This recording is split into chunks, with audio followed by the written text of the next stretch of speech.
You walk into a room, and within 60 seconds, you already know something is off. The colleague who laughed a little too loudly at a joke that wasn't that funny. The slight tension between two people who keep smiling but won't look at each other. The way someone's answer came a half second too fast. You caught every single one of those things without trying. Nobody else did. They rarely do. And somewhere across the years, after enough people told you to stop reading into things, you started to wonder if the way your mind works is actually a problem. Most people have a simple word for what you do: overthinking, too sensitive, too serious.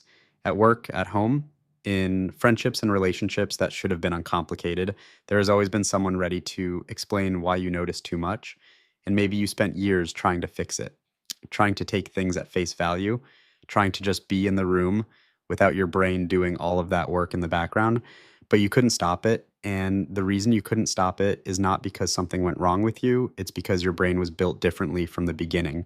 In the 1990s, psychologist Dr. Elaine Aron identified a trait she called sensory processing sensitivity.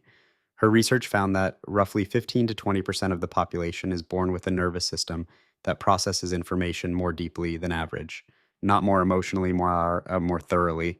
Every facial expression, every shift in tone, every undercurrent in a room that everyone else simply walks past. Your brain is not just picking those things up, it is analyzing them at a depth most people's minds never operate at. You are not overthinking, you are deep processing. Those are two fundamentally different things. And here's what that actually costs you in daily life.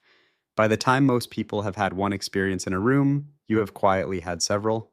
You track the conversation on the surface and the one happening underneath it at the same time. You notice the thing nobody said, but that changed the energy of everything. You have sat through meetings, family gatherings, social events, and walked out completely drained when everyone around you seemed perfectly fine. Not because something went wrong, because your brain was running at full capacity the entire time, doing work that was invisible to everyone in the room. By the time you reach your 40s and 50s, that particular kind of exhaustion starts to feel like it is simply who you are.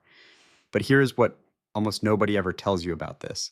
Neuroscientists studying what is called perceptual load theory have found that highly observant people do not just notice more, their brains physically dedicate more neural resources to processing their environment. Brain imaging studies show that people with high sensory processing sensitivity display significantly greater activation in the areas responsible for awareness, empathy, and complex decision making.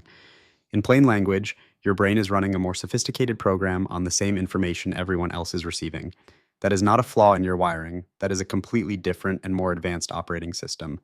Think about what that has meant across your life. You read a room before anyone else has finished their first sentence. You catch the exact moment a conversation shifts from honest to performed. You knew something was wrong in a relationship months before it became obvious to anyone else. You have given advice that turned out to be exactly right, not because you were lucky, but because you saw the complete picture when others were still looking at the surface. Every time someone described you as too sensitive, too quiet, too serious, well, and what they were actually describing without realizing it was precision. And precision in a world that moves quickly and pays very little attention is genuinely rare. The people who notice everything tend to be the quietest ones in the room, not because they have nothing to say, because they are processing more than the people around them can see. If that has been you, if you have spent years treating your own mind like a problem to manage rather than a strength to understand, hear this. It was never working against you. It has always been working ahead of you. The world just didn't have the right name for it yet. Subscribe to Neuroverse. Every week we decode why your mind works the way it does. You might finally start making sense to yourself.